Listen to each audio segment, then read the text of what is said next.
In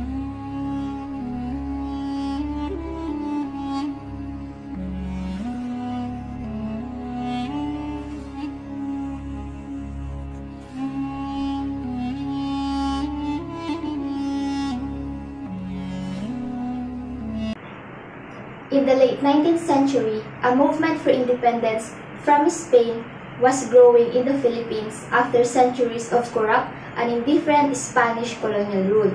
Melchora Aquino became involved with the secret revolutionary society known as Katipunan, derived from KKK, Kataas-taasang Kagalang-galangang Katipunan ng mga Anak ng Bayan, founded by Andres Bonifacio with its goal of unifying of Filipinos into one nation liberated from Spanish domination. Tandang Sora owned a store in her hometown that served as an escape for injured and sick rebels. She provided the revolutionaries with food, medical care, and encouragement along with motherly advice and prayers. Her home was also the location of secret meetings of the Katipuneros.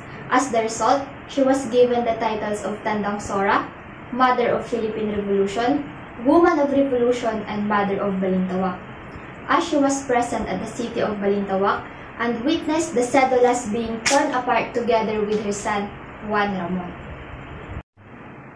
She was interrogated by Spaniards when they discovered her presence and actions toward Filipinos, but she was firmly refused to provide any information.